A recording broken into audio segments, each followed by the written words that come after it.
ಮಗನೇ ನೋಡಿದು ನೋಡಿದೆಯ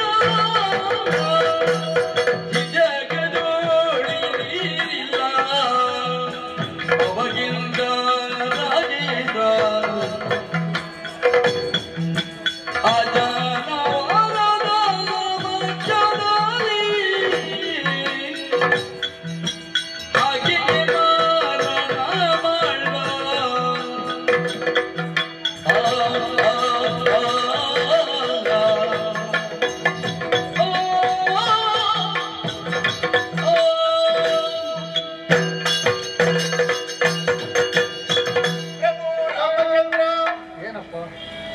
ರಣಭೂಮಿಯಲ್ಲಿ ಈ ರೀತಿಯಾಗಿ ಧೂಮಗಳು ಮುಂದುವರಿಯುವುದಕ್ಕೆ ಕಾರಣ ನಮ್ಮವರದ್ದೇ.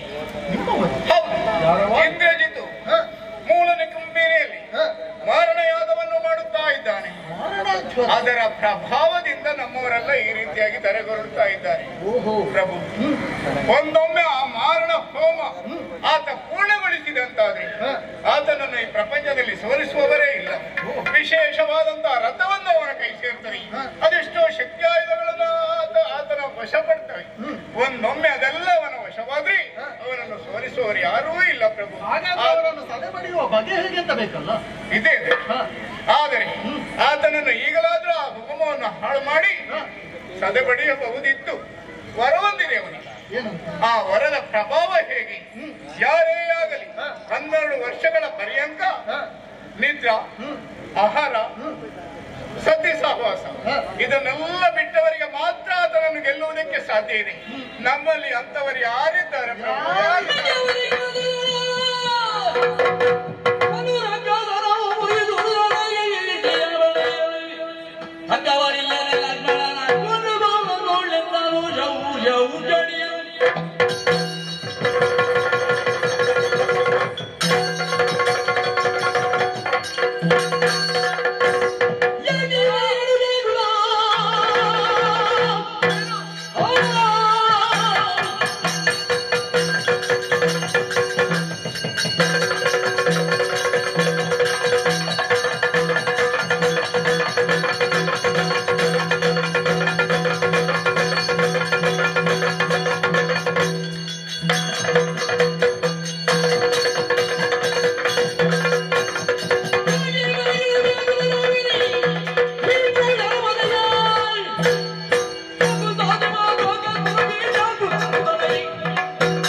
ಚಿಂತೆಯನ್ನು ಬಿಡು.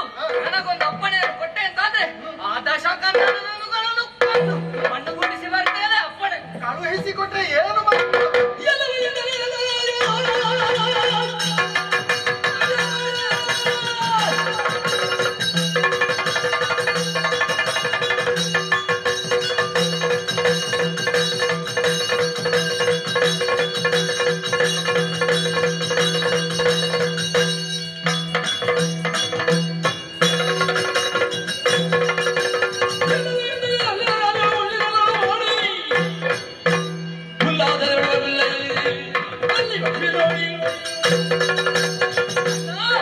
ನೀನೊಂದಪ್ಪಣೆಯನ್ನು ಕಳುಹಿಸಿಕೊಟ್ಟೆ ಅಂತಾದ್ರೆ ಆ ದುಷ್ಟನಾದಂತಹ ಇಂದ್ರಾರಿಯನ್ನು ಕೊಂದು ಶಾಕಿನಿ, ಡಾಕಿನಿ, ಜ್ವಾಲಿನಿ, ಮಾಲಿನಿ ಎಂಬ ನಾನು ಮಾಡಿ ದೇವತೆಗಳಿಗೆ ಔತಣ ನೀಡ್ತೇನೆ.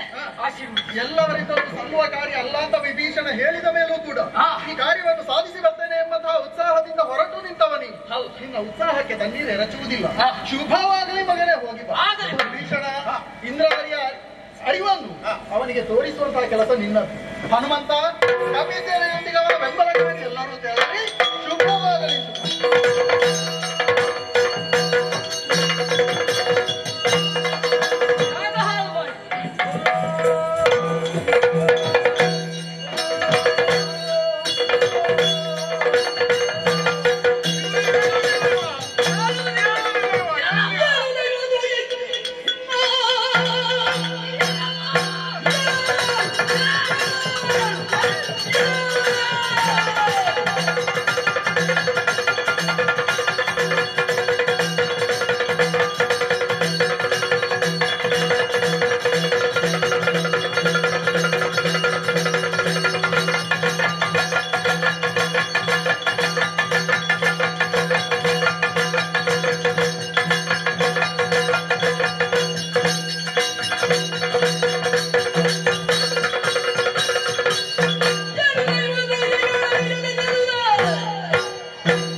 ಮುಂದಾದವ ನೀನು ಎಲ್ಲವೋ ಈ ಮೂಲ ನಿಕುಂಬಿಲೆಯನ್ನು ಸೇರಿಕೊಂಡು ಮಾರಣಾತ್ಮವನ್ನು ಮಾಡುವುದಕ್ಕೆ ಮುಂದಾದೆ.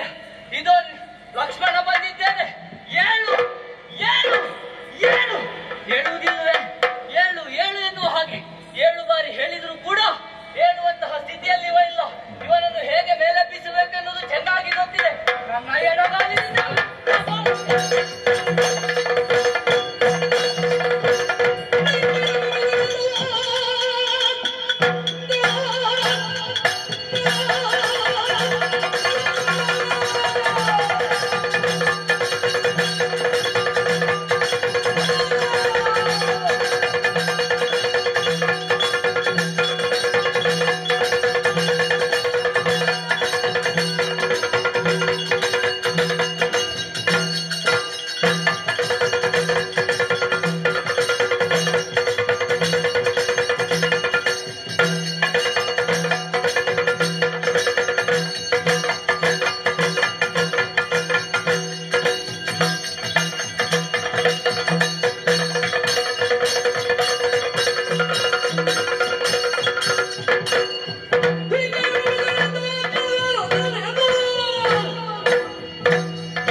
ದೀಕ್ಷಾಬದ್ಧನಾಗಿ ಕುಳಿತಿರುವಂತಹ ಸಮಯ ನನ್ನ ಮಗುಟಕ್ಕೆ ನನ್ನ ಕಾಲಿಂದ ಮಧ್ಯವನ್ನು ಅಂತ ನೋಡಿದ್ರೆ ನಕ್ಕಣ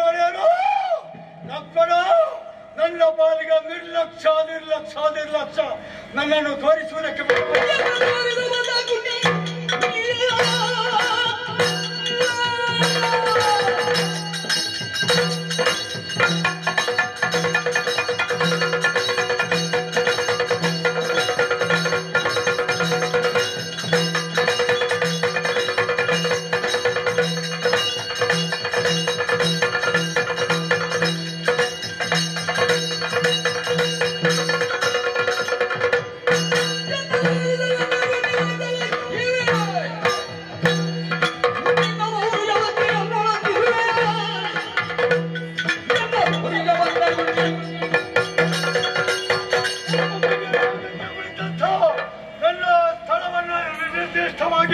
ತಿಳಿದು ತೋರಿಸುವುದಕ್ಕೆ ಬಂದವ ಎಲ್ಲ ಕೊಲ್ಲಿ ಆಗುವುದಕ್ಕೆ ನನ್ನ ಸಂಬಂಧಿಕ ನನ್ನ ಚಿಕ್ಕಪ್ಪ ವಿರೋಧಿಗಳಿಗೆ ನಮ್ಮ ನಿಜವನ್ನು ಒಂದು ಬಗ್ಗೆ ವಿಚಾರವನ್ನು ಅವರು ಹೊರಕ್ಕೆ ಬಂದತ್ತ ಮೊದಲು ನಿನ್ನ ತಲೆ ಕಳೆದು ನಿನ್ನ ರಕ್ತದೋಕದಲ್ಲಿ ಕೈ ತೊಳಿವಾಗ ಯಾರೋ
ನನ್ನ ಕ್ಷೇತ್ರವನ್ನು ಪ್ರವೇಶ ಮಾಡಿ ಕೆಣಕುವುದಕ್ಕೆ ಬಂದವನು ನೀನು ಸಾಮಾನ್ಯದವನು ಅಂತ ಭಾವಿಸಬೇಡ. ಏಕೋ ಒಂದೊಮ್ಮೆ ನನ್ನಲ್ಲಿ ಯುದ್ಧವನ್ನು ಮಾಡುವುದಕ್ಕೆ ಬೇಕಾಗಿ ಭಾರಿ ಚಾಪವನ್ನು ಕೈಗೆತ್ತಿಕೊಂಡವನು ನಾನು. ನಿನ್ನ ಆಯುಷ್ಯ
ನನ್ನಪ್ಪ ಕದ್ದು ತಂದಿರಬಹುದು.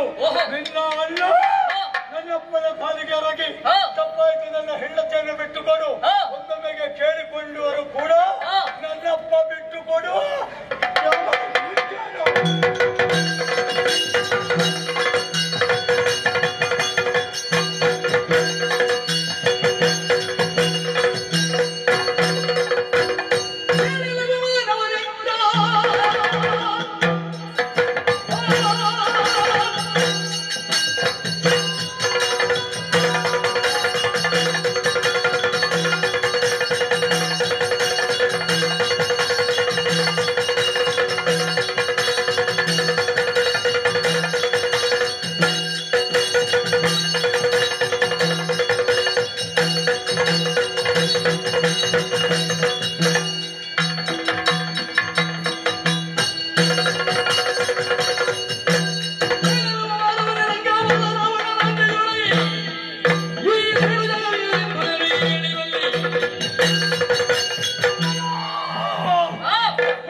ನನ್ನಪ್ಪ ಮಾಡಿದ ಸಾಧನೆ ಏನು ಅನ್ನುವಂಥ ವಿಚಾರ 14 ಲೋಕಕ್ಕೆ ಗೊತ್ತು.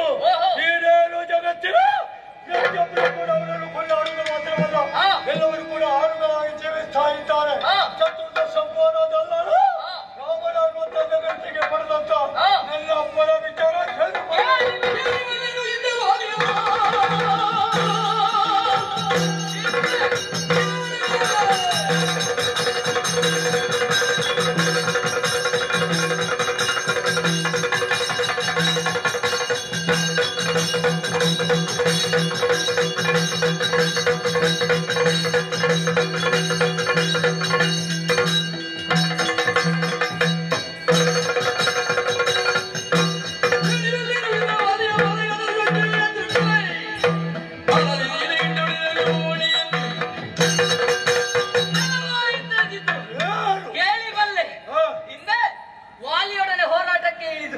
ಅವನ ಕಂದನ ತೊಟ್ಟಿಲಿನ ಆಟಿಕೆ ಆಗಲಿಲ್ಲ ನಿನ್ನಪ್ಪ.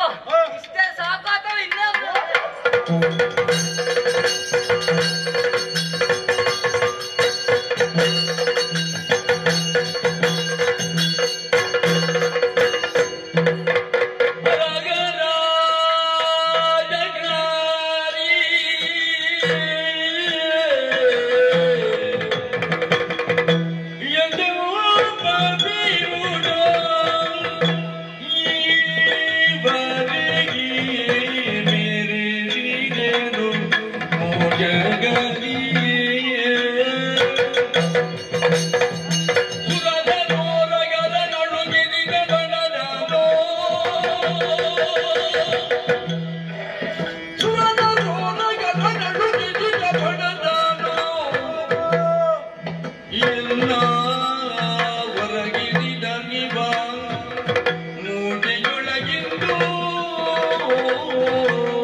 ಮುಗಿಯಿತಲ್ಲ.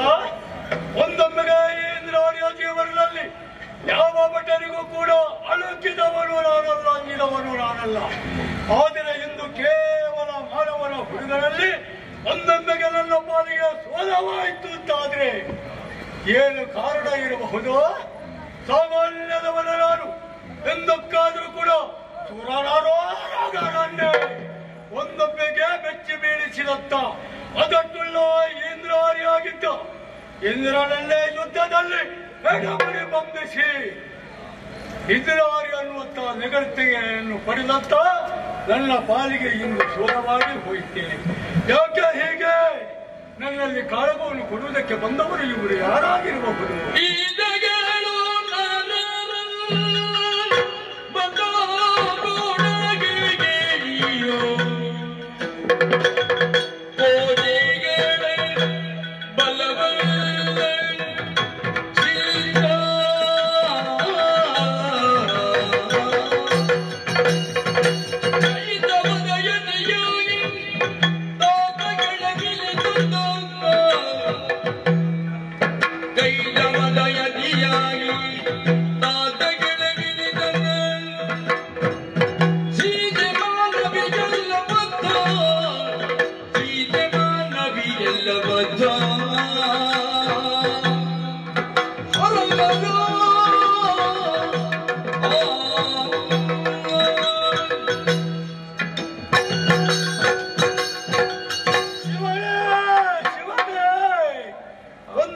ಹೆಣ್ಣಿನ ಮೋಹಕ್ಕೆ ಸಿಲುಕಿದತ್ತಾನಲ್ಲಪ್ಪ. ಸನ್ಯಾಸವೇಷವನ್ನು ಧಾರಣ ಮಾಡಿ ರಾವಣ ಪಳ್ಳಿಕುಟಾರದ ಬಳಿ ಸುರಿದದ್ದು ಮಾತ್ರವಲ್ಲ, ಅಲ್ಲಿ ಒಬ್ಬನೇ ಇರುವಂತಹ ಸೀತಾಮಾತೆಯನ್ನು ಕತ್ತು ಅಶೋಕವನದಲ್ಲಿ ತಂದಿರಿಸಿದ. ಅವಳಲ್ಲೇ ಬಿಡಿಸುವ ನೆಪದಿಂದ ನಮ್ಮಲ್ಲಿಗೆ ಕಾಡಾಕಾಡಿ ಗೌರವ ಮಾಡುವುದಕ್ಕೆ ಬಂದಂತ ರಾಮದ ಮತ್ತು ಆತನಾರು ಜನರು ಆ ಮಂಗಗಳು. ಇವರನ್ನು ನೋಡಿದ್ರೆ ಇವರು ಕೇವಲ ಮಂಗಗಳೇ ಅಲ್ಲವೇ ಅಲ್ಲ. ರಾಮಲಕ್ಷ್ಮಣ ಕೇವಲ ಮನುಜರು ಅಂತ ನಾವು ಭಾವಿಸಿದ್ರು ಕೂಡ ಅವರು ಖಂಡಿತವಾಗಿಯೂ ಮಾನವರು ಅಲ್ಲವೇ ಅಲ್ಲ, ಮತ್ಯಾರಿರಬಹುದು ಅನ್ನುವಂತೆ ಆಲೋಚನೆ ಮಾಡಿದ್ರೆ ಅರ್ಥವಾಯಿತು. ರಾಮನ ಮಡದಿ ಸೀತೆ ಮಾನವಳಲ್ಲ. ಅಂದ ರಾಮ ಯಾರಾಗಿರಬಹುದು? ಒಂದೊಮ್ಮೆಗೆ ಭೂಭಾರವನ್ನು ಇಳಿಸುವುದಕ್ಕೆ ಬೇಕಾಗಿ ಪಾಲನ ಕರ್ತೃವಂತ ಶ್ರೀಮನ್ನಾರಾಯಣನೇ ತ್ರೇತಾಯುಗದಲ್ಲಿ ದಶರಥನಿಗೆ ಮಗನಾಗಿ ರಾಮ ಅನ್ನುವಂತ ಅಭಿಧಾನದಲ್ಲಿ ನಮ್ಮೆಲ್ಲವರನ್ನು ಕೊಂದು ಭೂಭಾರವನ್ನು ಇಳಿಸುವುದಕ್ಕೆ ಬಂದಿದ್ದಾನೆ ಹೇಳಿದ್ರು ತಪ್ಪಾಗಲಾರದು. ಇನ್ನು ನಾವು ಎಷ್ಟೇ ಪ್ರಯತ್ನ ಮಾಡಿದರೂ ಕೂಡ ಖಂಡಿತವಾಗಿಯೂ ನಮ್ಮ ಪಾಲಿಗೆ ಜಯಲಲನೆ ಲಭಿಸುವುದಕ್ಕೆ ಸಾಧ್ಯವೇ ಇಲ್ಲ. ಹಾಗಿದ್ರೆ ಕೊನೆಯ ಒಂದು ವಿಚಾರವನ್ನು ಲಕ್ಷ್ಮಣನಲ್ಲಿ ತಿಳಿಸಬೇಕು. ಅಯ್ಯೋ